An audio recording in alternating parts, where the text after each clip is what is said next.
Hello everyone, I'm Kevin, otherwise known as Forum BX257, here to bring you another 1980s G.I. Joe toy review, and today I'll be taking a look at the G.I. Joe Infantry Trooper, the 1985 Footloose.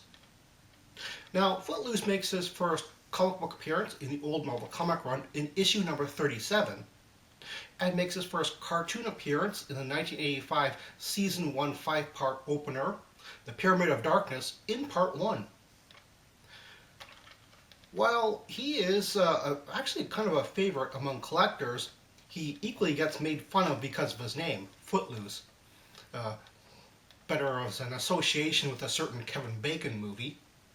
However, I believe Hasbro actually intended the Footloose name to be part of the old saying, footloose and fancy free. Meaning a person who does whatever he wants to do, whenever he wants to do it.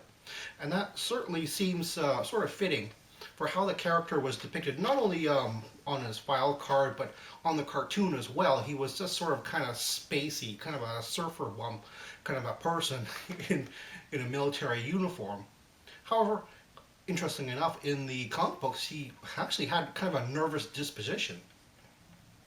Before we take a look at his accessories, I'd like to take a look at his arm badge here. As you can see, it's a red four-leaf clover. And I believe that's an homage to the 4th U.S. Army, which is headquartered in California and is a training and West Coast defense unit, which is very appropriate for Footloose, as it's shown on his file card that he was actually in Venice, California when he decided to join the Army. So that's very appropriate for him. Footloose comes with an M73A1 Laws, which is clearly based on the M72 lightweight anti-tank weapon, and is actually a very, very good representation of that one-shot grenade launcher. As a matter of fact, this is often confused with Bazooka's MAT launcher, which is very similar, but slightly different. He also comes with an M16.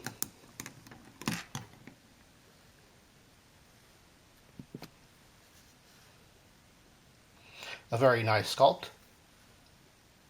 And with a nice little strap on here, which is different from 1982 Grunt's rifle. As a matter of fact, you would think that this would just be a complete remold of Grunt's rifle just with the strap on it, but no, this is actually a completely different sculpt, although very equal in size.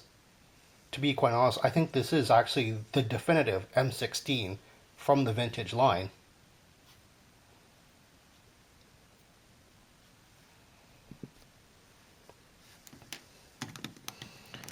And he also comes with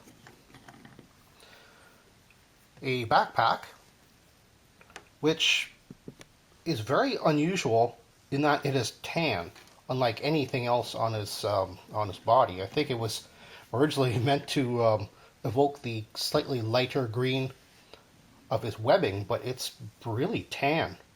It almost looks like an accessory pack, Battle Gear accessory pack reissue, but it isn't. And finally, he comes with a removable helmet.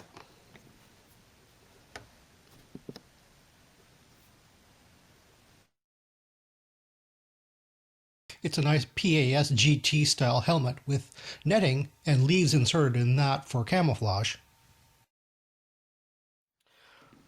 Footloose actually replaced the 1982 through 1984 Grunt as the G.I. Joe team's main infantryman, at least only on the toy shelves, as Grunt actually stuck around in both the cartoon and the comic books, even while Footloose was there.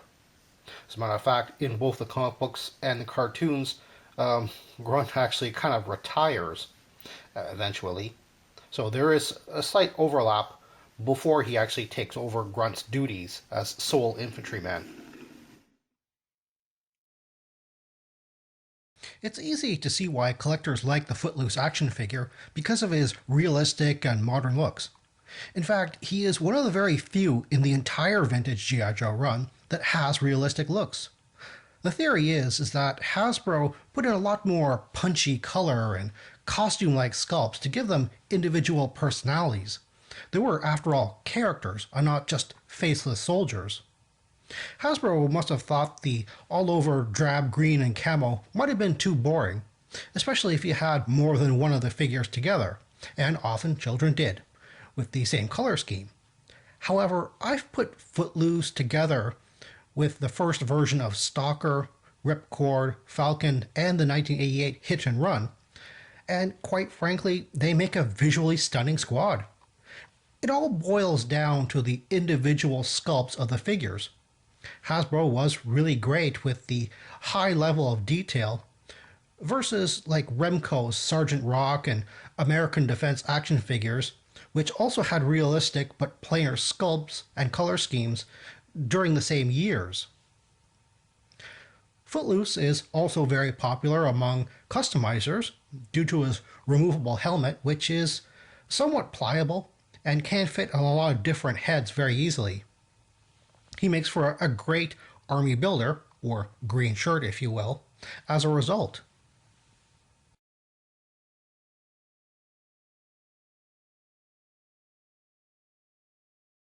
Well, that's all the time I have right now. Please check out my Facebook page for more information and behind-the-scenes photos for these reviews. Thank you for watching this video, and stay tuned for next time to see another 1980s G.I. Joe toy review. See you then.